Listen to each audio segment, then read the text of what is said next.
Oke, selamat siang, salam sehat selalu. Kita akan memperbincangkan hal gangguan kesehatan pada masyarakat yang jumlahnya cukup besar di Indonesia. Bahkan Indonesia masih bercokol pada 10 besar negara yang memiliki eh, menderita diabetes milites masyarakatnya ya.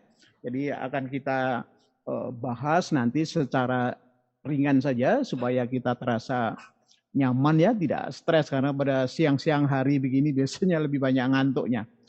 Oke, Bapak dan Ibu sekalian, ya kita melihat data dulu. Ini baru bisa saya lihat tahun 2000 ya, data-data tahun oh, maaf 2020 maksud saya ya. Tahun 2021 datanya belum semuanya terkumpul dengan valid gitu ya. Tetapi angka ini masih ya hanya bergeser sedikit lah ya.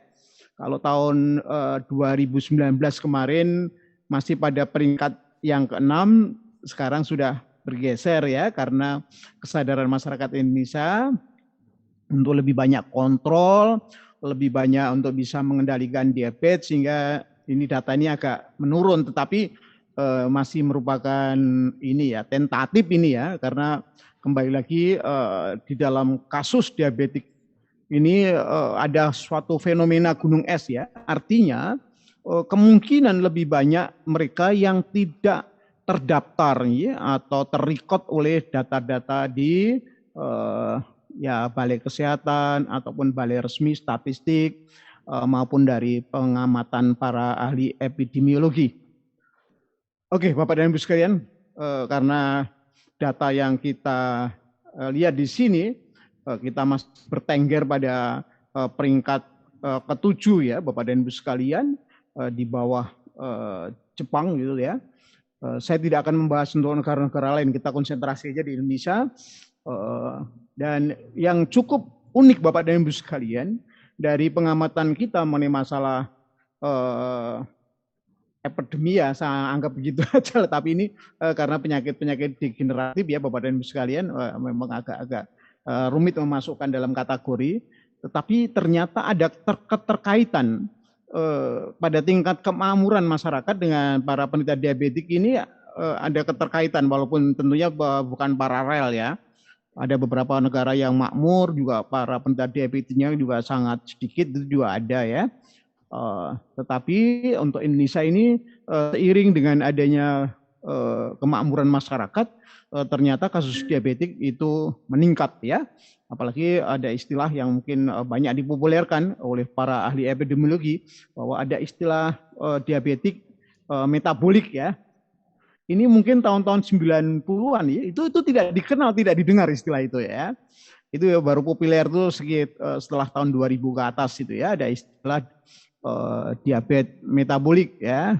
Itu karena adanya euforia dari pola makan yang kurang kurang baik ya untuk kesehatan tubuh kita ya, sehingga diabetik ini muncul bukan karena trigger dari faktor hereditas ataupun keturunan ya, tetapi lebih cenderung adanya pola makan ya, sehingga terjadinya kerusakan pada pulau Langerhans yang ada di pankreas, sehingga terjadi kondisi dari hormon insulin yang dihasilkan oleh sel beta ini tidak potensial secara baik ya, sehingga menjadikan masalah diabetik tadi ya.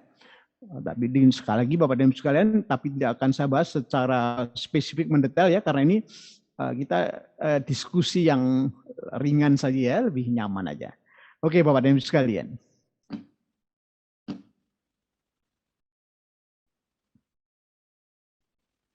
Ya, kenapa harus kita ulang? Saya kira untuk kita pembahasan ini sudah yang kedua kali ini Bapak dan Ibu sekalian ya. Tapi kalau pembahasan kemarin lebih apa ya, lebih stressingnya itu pada masalah bagaimana diabetik ini sangat sangat sangat apa ya namanya sangat menekan daripada para penderitanya karena dalam situasi COVID-19 ini saya masih juga orientasinya juga pada kondisi ya, karena sekali lagi secara kondisional pembahasan itu akan menjadi lebih relevan ya Bapak dan Ibu sekalian ya. Tetapi saya tidak terlalu tendensius gitu ya, tidak terlalu menukik atau tidak terlalu tidak terlalu dalam ya. Jadi Bapak dan Ibu sekalian, kita semua sudah mengerti ya, masyarakat umum lah, mungkin dari anak-anak pun dari pembelajaran di tingkat SMP mungkin ya, SMP, kemudian SLA, apalagi di perguruan tinggi sudah sangat dipahami bahwa salah satu hal yang sangat mendasar pada penderita diabetik ini adalah menurunnya daya imunitas tubuh seseorang, ya. Sehingga dalam banyak hal masalah komplikasi ini menjadi perhatian utama untuk tata laksana bagaimana kita memberikan bantuan kepada pasien-pasien yang kemungkinan akan terjadi komplikasi-komplikasi penyakit lain ya Bapak dan Ibu sekalian. Jadi jelas tentunya baik itu virus, bakteri, bahkan juga jamur dan sebagainya itu tentu akan lebih mudah untuk menginfeksi dan memperparah ya pada lingkungan kondisi gula darah seseorang yang tinggi ya Bapak dan Ibu sekalian. Kemudian Bapak dan Ibu sekalian, kemarin sudah kita ungkapkan di dalam kita melakukan observasi dan penelitian, ini cukup memprihatinkan Bapak dan Ibu sekalian ya, terutama di Indonesia, bahwa ternyata jumlah penderita DM ini ya juga cukup meningkat ya, artinya itu dalam arti untuk di beberapa kota besar nih ya, tapi secara nasional agak menurun sedikit ya. Yang jumlahnya ini dalam kaitannya ini COVID ini ya Bapak dan Ibu sekalian cukup memprihatinkan ya. Ada suatu relevansi bahwa menurunnya imunitas. Memang benar-benar itu akan menjadikan virus daripada COVID-19 ini akan lebih rentan ya, katakanlah dari proses terpapar hingga terinfeksinya. Ini terbukti menunjukkan angka persentase sampai 34,4% ya. Ini data ini sudah hampir 1 tahun yang lalu ini ya, kami belum sempat update ini ya untuk yang tahun 2021 ini. Oke, tapi ya masih relevan ya karena masih saya kira perbedaannya hanya masih kecil, mencapai 34,4%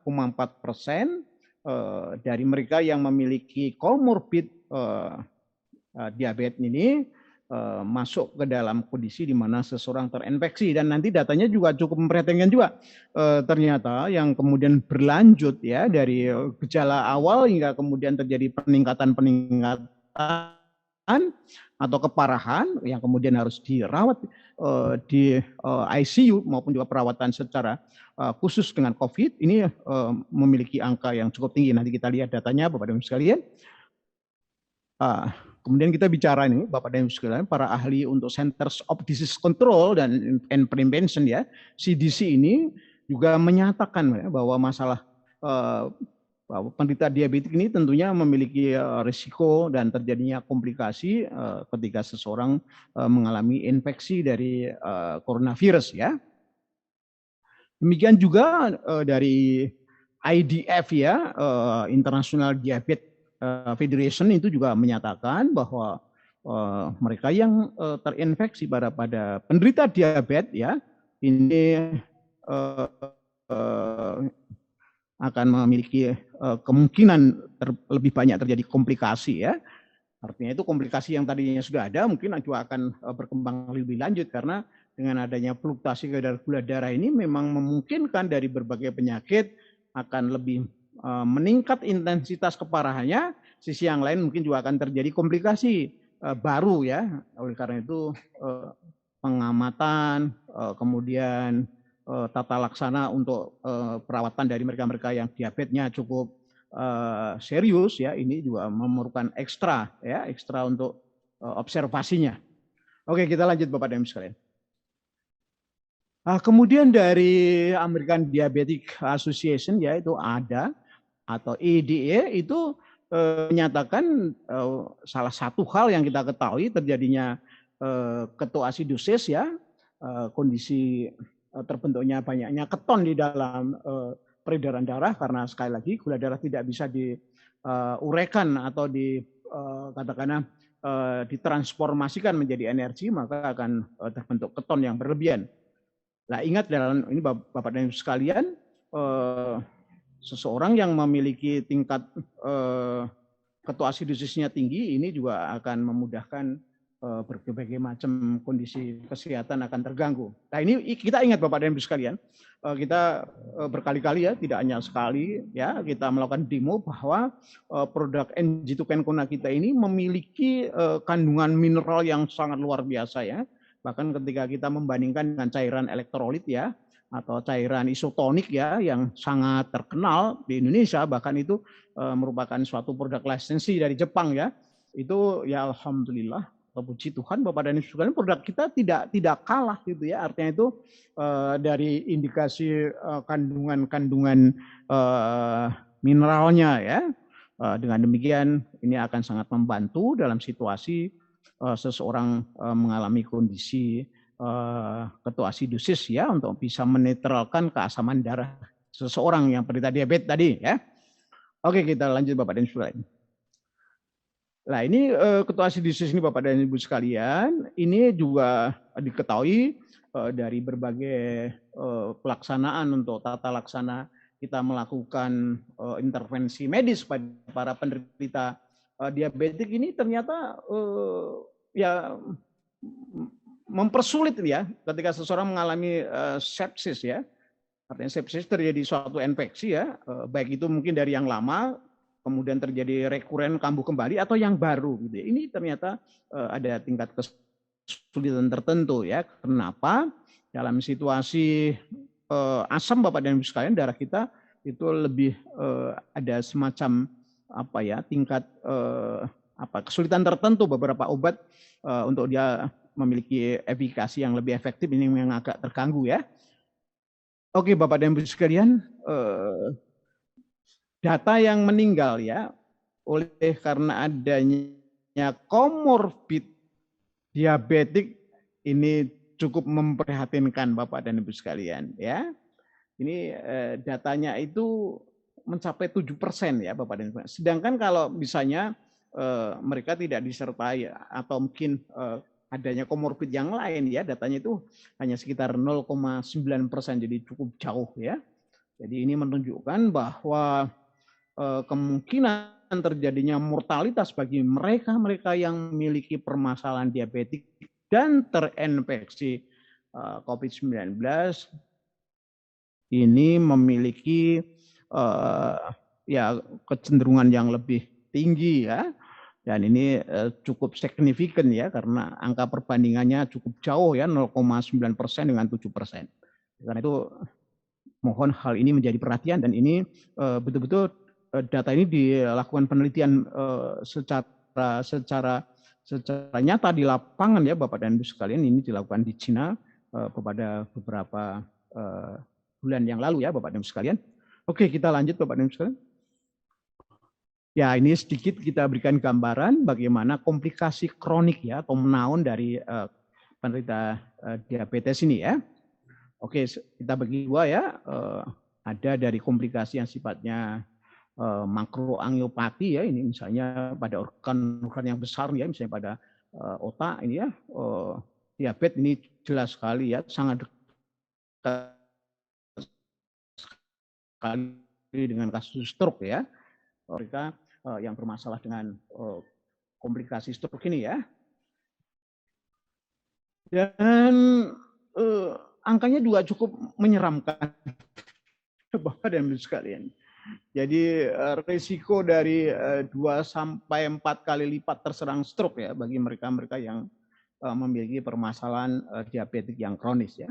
Nah, kemudian kalau kardiovaskuler ini jelas ya, karena adanya kekentalan darah yang cukup signifikan gitu ya. Ini juga akan 8 dari penderita dari 10 orang penderita diabetes ini meninggal karena serangan jantung ya. Artinya mereka dari yang mereka diabetes berlanjut pada komplikasi jantung ya, dan ini kemungkinan terjadi proses kematian sangat tinggi ya. Karena itu mohon mendapatkan perhatian Bapak dan Ibu sekalian.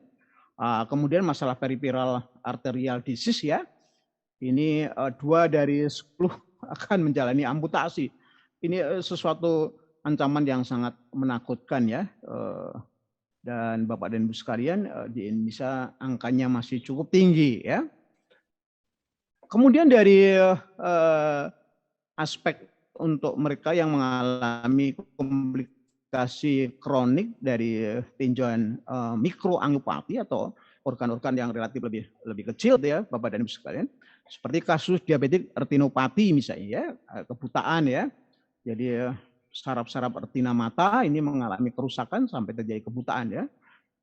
Dan ini jumlahnya cukup besar ya, dalam arti pengertian proporsi dari para penderita dibandingkan dengan ya tadi mungkin dengan penyakit-penyakit yang lain ya. Kemudian diabetik nefropati ya, itu karena kasus gagal ginjal. Ini yang masyarakat luas belum banyak yang mendapatkan pengertian ini ya. Ya anggap aja kalau diabetik itu nggak pernah ada hubungannya dengan ginjal. Padahal sebenarnya juga logika secara saintifik medisnya juga sederhana untuk kita pahami Bapak dan Ibu sekalian. Bukankah kita menyadari ya bahwa yang namanya seluruh daripada peredaran darah itu harus ditapis di ginjal, buat. Nah, penderita diabetik salah satu permasalahannya adalah permasalahan dengan gula ya, gula yang selalu berlebihan karena tidak bisa ditransformasikan menjadi tenaga ya di dalam otot maupun di dalam darah secara umumnya begitu ya, sehingga selalu menjadi ya salah satu hal yang tadinya merupakan sesuatu keseimbangan secara homeostat ya, ini menjadi mengacaukan ya, mengacaukan dari baik komposisi yang nantinya juga efek fisiologis dalam paling berat adalah pada organ ginjal ya, karena semua darah yang beredar bersirkulasi dalam tubuh ya harus ditapis di ginjal. Ya kemudian kasus hipotensi ya ini cukup meresahkan ya bagi para ya insan dewasa begitu, tentunya yang laki-laki kan. Ini bahkan juga terhadap wanita ya, wanita itu juga dari persentase penelitian-penelitian mengalami rigiditas itu juga cukup tinggi dari akibat diabetik ya, karena adanya beberapa gangguan-gangguan secara hormonal maupun gangguan-gangguan adanya persarapan tertentu karena peredaran darahnya terganggu ya, karena tadi darah yang mengental, darah yang cenderung asam dan sebagainya. Tapi yang banyak dibincangkan itu adalah mengenai masalah impotensi bagi para ini kaum Adam gitu ya, yang sudah dewasa. Kemudian yang juga kurang disadari ya, adanya diabetik neuropati ya, ini diawali dengan kesemutan ya, kemudian baal atau kebas ya, atau mati rasa. Ini sebenarnya merupakan pertanda yang serius ya Bapak dan Ibu sekalian untuk segera ditindaklanjuti. Bila insulin dalam badan normal dan diabetik ya, kemudian normal itu akan ada masalah dengan adanya asupan misalnya makanan maupun minuman yang manis, tidak ada problem ya. Karena sekali lagi Bapak dan Ibu sekalian, dengan kondisi yang normal itu selalu bisa terjadi suatu proses penyesuaian ya, dari seberapa banyak gula yang masuk juga akan seberapa banyak insulin yang dikeluarkan. Tentunya itu bukan kasus ya, karena kita ketahui ya, katakanlah di bagian organ kelamin kita ini kan kelembapannya kan tinggi ya, selain tentunya selalu terbekap oleh celana berlapis ya, dari celana luar dan celana dalam, dan tentunya akan menimbulkan sesuatu efek dari kelembapan tadi berupa keringat. Keringat tentunya juga akan mengundang beberapa bakteri, jamur dan sebagainya. Kalau gatalnya semacam itu ya segera diselesaikan ya. Kemudian Bapak dan Ibu sekalian, ada hal yang kemudian kaitannya dengan masalah mata. Ini mata itu sering kali kabur ya, atau orang bahkan memberikan semacam identifikasi sering gonta-ganti kacamata bagi mereka yang sudah matanya mungkin dianggap bermasalah gitu ya. Tadinya baru saja plus, misalnya plus 1 gitu ya. Atau sudah berubah lagi, nggak jelas kacamatanya, dia harus ganti lagi karena ternyata mungkin sudah meningkat ya menjadi 1/4 itu misalnya ya. Kemudian sisi yang lain Bapak dan Ibu sekalian adanya luka ya, terutama pada tungkai ini ya. Ini sering oleh karena itu kita anjurkan Bapak dan Ibu sekalian, mereka yang sudah betul-betul memiliki ya diabetik ya,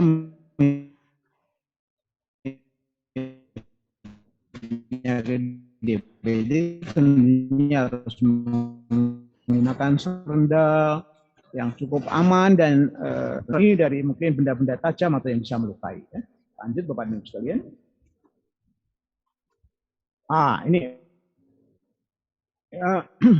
adanya penurunan berat badan ya yang disebabkan karena adanya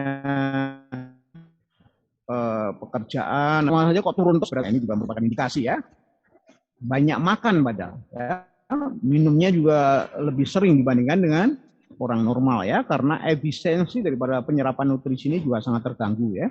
Nanti lain kesempatan kita bahas sampai mendetail ya, sampai ke tingkat fisiologis dari masing-masing tubuh. Kemudian sering pipis atau sering kencing ya, untuk membantu suatu keseimbangan di dalam tubuh, maka ya terpaksa cairan tubuh harus banyak dikeluarkan gitu ya, supaya nanti tidak menimbulkan masalah kentalan darah yang berlebih. Ya, mungkin kondisi masalah impotensi tadi ya sudah kita ini ya, kita sebutkan ya, disfungsi ereksi ya, dimulai dari disfungsi ereksi, kemungkinan pada saat seseorang berharap bisa melakukan hubungan seksual yang baik ini ternyata tidak bisa berjalan dengan baik ya. Kemudian ini saya bahas ini kesemutan Bapak dan Ibu sekalian, ini tanda-tanda yang sering terabaikan ya. Karena kadang-kadang juga sering tumpang tindih untuk pengertiannya karena posisi duduk yang tidak benar gitu ya. Bisa saja mengakibatkan seseorang mengalami kesemutan apalagi dalam jangka waktu yang lama ya Bapak dan Ibu sekalian. Misalnya seseorang yang dalam keadaan mungkin perjalanan jarak jauh, posisi yang tidak bisa berubah-ubah, itu bisa saja menyebabkan seseorang akan mengalami kesemutan ya, kalau itu masih normatif ya. Tapi kalau yang mengarah kepada kondisi kemungkinan terjadinya diabetes adalah memang kesemutan yang sering terjadi dengan posisi-posisi yang sebenarnya ya itu tidak terjadi kesemutan. Nah kemudian ini bayi yang lahir besar ya, ini juga merupakan satu indikasi kemungkinan ibunya ya itu kan tidak diabetik ya. Kemudian ini kita bahas secara sekilas saja, tidak saya bahas mendetail secara satu persatu. Jadi kapan timbulnya diabetes gitu ya, atau diabetes mellitus. Rata-rata usia di atas 45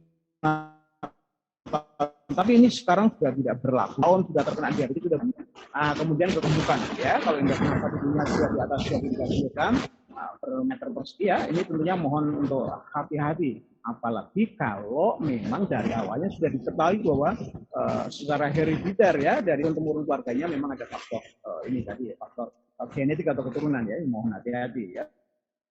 Jadi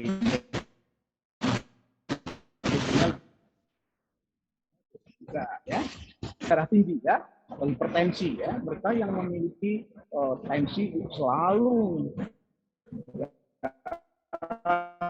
di atas 140 dalam keadaan jantung itu tidak memompa, itu tinggi. Ini cukup harus menjadi perhatian ya, dengan catatan ini terutama bagi mereka yang memiliki faktor terutama ya, tadi faktor genetik tadi ya. Kemudian dyslipidemia ya, ini HDL-nya, HDL itu yang sering dikatakan yang bagus ya, high density lipoproteinnya kok di bawah angka 35, ini harus diperhatikan ya. Kemudian trigliseridnya tinggi justru misalnya ya, lebih di angka 250 mg per desiliter, ini harus hati-hati ya. Kemudian riwayat melahirkan bayi tadi sudah ya di atas 4 kg atau 4 gram ya. Kemudian riwayat DM pada keluarga ya, ini untuk kita melakukan tracing penelusuran gitu ya dari faktor keturunan.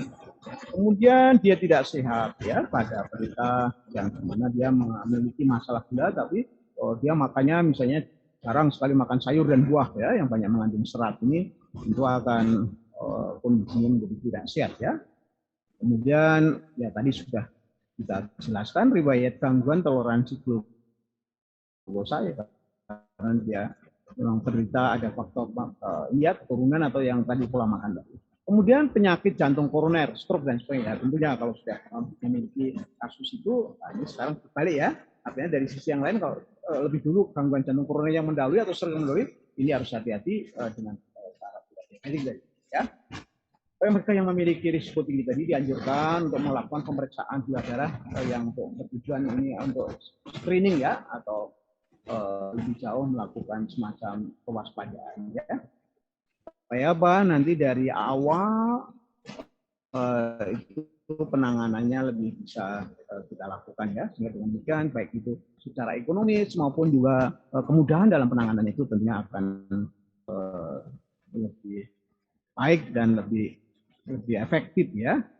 Kita lanjut Bapak dan Ibu sekalian. Tadi sudah sedikit saya singgung bahwa tipe diabetes itu ada dua ya, yang tipe 1 maupun tipe 2. Ini tipe 1. Jadi terjadi pada kerusakan sel beta, tadi sudah kita singgung di depan ya, sehingga tidak bisa menghasilkan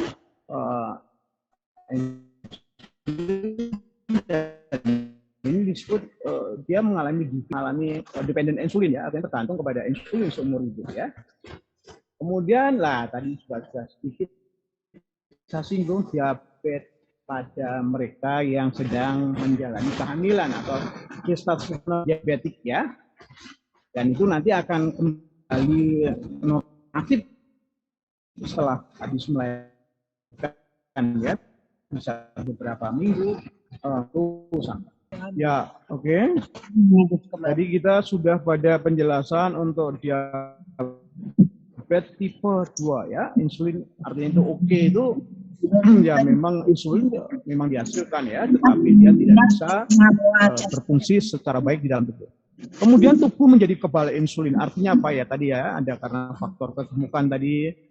Kenapa kok orang gemuk mengalami kesulitan untuk insulin itu bisa berperanan di dalam tubuhnya ya, karena ya kembali lagi tadi ya, mengalami gangguan pada reseptor. Maksudnya reseptor itu semacam inilah pintu pada sel ya. Pintu pada sel tadi itu dia mudah terkunci atau katakan susah untuk bisa dimasukin oleh yang namanya insulin ya, sehingga nanti gula darah pun juga tidak bisa masuk di dalam sel dan tidak bisa diproses untuk menjadi keperluan sel-sel tubuh kita ya. Kemudian juga terjadi oksidasi glukosa transporter. Ini ada istilah-istilah teknis ya. Pokoknya gampangannya aja karena pola makan sehingga nantinya terjadi kasus yang dimana pada fungsi sel-sel tubuh kita itu terganggu ya Bapak dan Ibu sekalian. Sama ini di bawahnya juga itu oksidasi reseptor insulin. Ini pembahasannya tentang masalah psikologi ya, ini agak rumit. Nanti lain kesempatan Bapak dan Ibu sekalian saya bahas nanti kaitannya bagaimana peran ya atau mekanisme kerja dari endoglukenkona terhadap tubuh kita pada tingkat seluler ya. Itu sebenarnya sudah pernah kita bahas gitu ya pada pembahasan tentang diabetes yang pertama dulu ya, sekitar beberapa bulan yang lalu ya. Tapi hari ini kita bahas yang sederhana, bentuk ya, dari artinya itu bentuk dari morfologis ya, atau mungkin ada saya istilahkan 3 dimensi ini supaya ya mudah dipahamkan gitu ya. Tapi yang maksudnya itu morfologis ya, artinya morfologis dari sel itu menjadi berubah ya, sehingga nanti akan mengalami kesulitan di dalam dia berperan gitu ya, di dalam tubuh ya, di dalam reaksi-reaksi yang dalam tubuh. Jadi ini masih belum tergantung pada insulin ya, artinya itu dalam kesehariannya belum tergantung. Tapi bisa mengarah dia tergantung pada insulin. Kalau kerusakan terus terjadi peningkatan ya, nanti akan bisa tergantung pada insulin ya. Ya ini bisa, saya tidak sebutkan aja mereknya ya, tapi Bapak dan Ibu sekalian saya kira sudah sangat populer masyarakat. Oke, sekarang kriteria bagaimana kita mengendalikan ini yang penting Bapak dan Ibu sekalian. Bagi mereka-mereka yang memiliki indikasi ya dari faktor keturunan, dari mana diketahui ya, tentunya dari mereka-mereka yang sudah menderita diabetik itu dari jalur keturunan, baik bapak maupun ibu ya, Bapak dan Ibu sekalian ya. Nah, semacam itu kita harus memiliki kewaspadaan yang lebih ekstra ya. Kita periksa gula darah, tentunya kalau di laboratorium lebih cenderung untuk gula darah puasa ya, itu hasil akurasinya akan lebih baik menunjukkan situasi atau kondisi tubuh kita ya, gula darahnya bagaimana ya. Angka-angkanya tidak saya sebutkan satu persatu ya, nanti terlalu lama. Hanya Bapak dan Ibu sekalian, ini saya garis merah ini penting. Kenapa kok penting? Karena Bapak dan Ibu sekalian, hemoglobin A1C ini kaitannya dengan apa? Angka yang menunjukkan rata-rata kondisi dari gula darah kita 3 bulan ke belakang. Ya, ini artinya menjadi penting karena apa? Ya kita sudah mengetahui ya rata-ratanya berapa 3 bulan belakangan. Ya, sekarang setelah diperiksa ini maka hemoglobin A1C ini cukup menjadikan perhatian ya, betul-betul kalau dokter tentu akan memberikan perhatian secara spesifik dengan angka ini ya. Kemudian masalah kolesterol dan sebagainya ini silahkan nanti diperhatikan Bapak dan Ibu karena nanti akan diunggah di YouTube ya. Jadi Bapak setiap saat bisa membuka ya, mengingat kembali gitu ya. Apalagi kalau Bapak-bapak dan Ibu sekalian yang sudah terbiasa secara disiplin melakukan kontrol di laboratorium pasti dengan mudah akan mengenali dan mulai memperhatikan dari masing-masing dari faktor dalam gula ini ya, faktor dalam darah ini ya, sehingga nanti bisa selalu mengontrol maupun juga melakukan evaluasi dan mengontrol lagi, memperbaiki ya. Kita lanjut Bapak dan Ibu. Ya, saya mengingatkan Bapak dan Ibu, kita memiliki NG2 Kencona yang dulunya ya, karena kita sebenarnya NG2 Kencona itu perjalanannya panjang ya, dari tahun 2002 itu sebenarnya mereknya memang belum NG2 Kencona ya, tapi perjalanannya prosesnya panjang. Dan ini sempat menjadi sangat populer di kalangan para penderita diabetik, selain sebagai membantu untuk mengontrol ya stabilitas gula darah maksudnya tentunya, juga membantu untuk mereka-mereka yang memiliki permasalahan dengan misalnya sampai ke gangren ya. Gangren itu luka membusuk ya, atau nekrosis pada bagian-bagian tertentu ya, terutama bagian tungkai kaki yang sering bermasalah ya. Bapak dan Ibu sekalian, istilah panjang ini mungkin secara sederhananya bahwa NG2 Kencona itu sebagai super antioksidan yang sangat bagus ya. Sehingga dengan demikian ini akan membantu melindungi ya mereka-mereka yang apalagi yang sudah diketahui dari awal memiliki faktor-faktor risiko tadi ya, mungkin dari faktor keturunan macam-macam tadi, itu memproteksi supaya apa? Jangan sampai terjadi yang bersangkutan mengalami secara klinikal sebagai penderita diabetik ya, yang ini akan memerlukan perawatan yang lebih mahal ya, terjadi penurunan produktivitas, artinya itu ya menjadi menurunlah kualitas kehidupannya ya. Nah, kemudian sisi yang lain Bapak dan Ibu sekalian, NG2 Kencona itu akan membantu ya sirkulasi darah dan juga meningkatkan kualitas bagian nutrisi yang diserap ya, artinya mengefektifkan penyerapan nutrisi ya. Dengan demikian dengan sirkulasi darah lebih lancar ya, nutrisi ditingkatkan kualitasnya ya. Tapi tentunya dengan demikian kita juga harus bicara tentang material ya atau bahan-bahan makanan yang menjadi asupan kita, itu tentunya harus ditingkatkan ya. Karena sekali lagi NG2 Kencona tidak bisa menambahkan nutrisi atau sebagai substitusi pengganti daripada asupan makanan, tidak ya Bapak dan Ibu sekalian. Sekali lagi itu selalu saya berulang-ulang ya, jangan salah paham. Oh cukup konsumsi NG2 Kencona untuk mencukupi kebutuhan gizi tubuh kita. Oh inilah sangat salah ya, jangan sampai kita menjelaskan terjadi kekeliruan semacam itu ya. Nantinya tujuan kita membantu pasien-pasien kita jadi tidak tercapai ya. Oke, kita lanjut Bapak dan Ibu sekalian. Sekali lagi Bapak Ibu sekalian, kita harus menjaga, mengontrol diabetes kita ini jangan sampai dia akan ini ya kemana-mana, dalam arti terjadinya komplikasi dan memperberat daripada mungkin penderitaan yang akan kita terima misalnya pada saat COVID semacam ini ya. Ini mohon betul-betul mereka-mereka yang diabetes karena jumlahnya sangat besar di Indonesia, maka mohon perhatiannya, dan kita sebagai rekan, teman, sahabat, andetolan dan sebagainya membantu mengingatkan mereka ya. Kalau perlu kita memberikan semacam motivasi dan solusi-solusi sederhana ya bersama dengan NGO Kenkona ya. Oke, Bapak dan Ibu sekalian, sekali lagi kita mari disiplin, kemudian peduli, gigih berusaha berdoa tentunya, dan kita bisa, Indonesia akan selalu jaya. Terima kasih, dan saya ucapkan kepada Peto Inditama Mitra Mandiri dan juga para seluruh netizen maupun juga para member IMM.